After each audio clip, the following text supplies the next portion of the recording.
అవటమే మీ లక్ష్యమా? MBBS సీట్ల guidance కోసం తప్పక విచ్చేయండి మెగా ఎడ్యుకేషన్ మేళా. ఇండియాలో ప్రతిష్టాత్మకంగా భావించే సినిమా అవార్డులలో జాతీయ చలనచిత్ర పురస్కారాలు ఒకటి. ఈ అవార్డులను ప్రతి ఏడాది ప్రకటిస్తూ ఉంటారు. అనంతరం రాష్ట్రపతి చేతుల మీదుగా ఈ పురస్కారాలను అందుకుంటుంటారు. ఈ క్రమంలోనే శుక్రవారం 70వ నేషనల్ అవార్డులను ప్రకటించారు జ్యూరీ సభ్యులు. అయితే 2022 సెన్సార్ అయిన సినిమాలకు గాను 11 మందితో కూడిన జ్యూరీ ఈ అవార్డులు ప్రకటించింది. కాగా కాంతార చిత్రానికి గాను ఉత్తమ నటుడిగా ఎంపికయ్యారు రిషబ్ శెట్టి. ఇక బెస్ట్ యాక్ట్రెస్గా నిత్యా మీనన్, మానసి పరేఖ్ నిలిచారు. ఉత్తమ కొరియోగ్రాఫర్గా జానీ మాస్టర్ ఎంపికయ్యారు. తిరు చిత్రంలోని పాటకు ఆయనకు ఈ అవార్డు లభించింది. ఇకపోతే తెలుగు చిత్ర పరిశ్రమ నుంచి ఉత్తమ తెలుగు సినిమాగా కార్తికేయ 2 అవార్డు గెలుచుకుంది.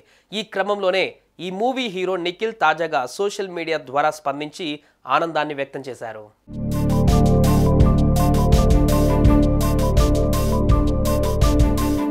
మన కార్తికేయ 2 జాతీయ అవార్డుకు ఎంపికవ్వడం చాలా సంతోషంగా ఉంది.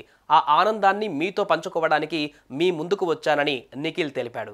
ఈ సినిమా గొప్ప విజయాన్ని అందుకోవడానికి జాతీయ పురస్కారానికి ఎంపికవ్వడానికి కారణం చిత్ర యూనిట్. మా ప్రొడ్యూసర్ అభిషేక్ అగర్వాల్, దర్శకుడు Chandu Mondeti, heroine Anupama, DOP Karthika Ghattamaneni, music director Kaalabhairava, ఇలా ఈ సినిమాకి పనిచేసిన వారందరికీ కృతజ్ఞతలు అని ఆయన అన్నారు. నమస్తే అండి, నేను మీ నిఖిల్ని. ఇందాకే ఒక అద్భుతమైన న్యూస్ వినడం జరిగింది. మన సినిమా కార్తికేయ 2 నేషనల్ అవార్డు గెలుచుకుందని. చాలా సంతోషంగా ఉంది. ఈ సంతోషాన్ని మీతో పంచుకోవడానికి వెంటనే ముందుకు వచ్చాను. ఈ సినిమా ఇంత సక్సెస్ఫుల్ అవ్వడం అండ్ ఈ అవార్డు రావడానికి క్రెడిట్ మా ఎంటైర్ టీమ్ అండి. మా ప్రొడ్యూసర్స్ అభిషేక్ అగర్వాల్ గారు, విశ్వప్రసాద్ గారు, వివేక్ గారు, అలాగే my brother, my man, my director Chandu Mondeti గారు ఇంత మంచి సినిమాని తీసి ఆయన రాశారు. అలాగే మా హీరోయిన్ అనుపమ పరమేశ్వరన్, మా మ్యూజిక్ డైరెక్టర్ కాలభైరవ, ఇంకా పేరు పేరున అందరికీ థ్యాంక్స్ చెప్పుకోవాలి. మా డిఓపి కార్తిక్ ఘట్టంనేని అందరికీ థ్యాంక్స్ చెప్పుకోవాలి.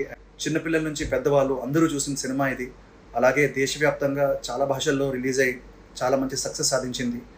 So first of all thanks to all you audience, మా సినిమాని చూసి ఆదరించి ఇంత లవ్ ఇచ్చారు. అలాగే to the National Award Council for giving us this honour. Thank you all so much.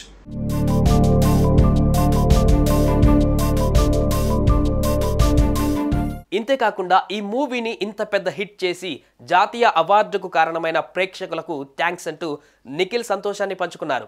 ఈ క్రమంలోనే ఈ మూవీ డైరెక్టర్ చందు మొండేటి సైతం స్పందించి కార్తికేయ 3 పై అప్డేట్ ఇచ్చారు. కార్తికేయ పార్ట్ 3 తప్పక ఉంటుందని, పార్ట్ 2ని మించి ఉండేలా ప్లాన్ చేస్తున్నట్లుగా ఆయన తెలిపారు. అయితే కార్తికేయ 2కి జాతీయ అవార్డు రావడం పైన స్పందించిన వీడియోను హీరో నిఖిల్ సోషల్ మీడియాలో పోస్ట్ చేయడంతో ప్రస్తుతం వైరల్గా మారింది.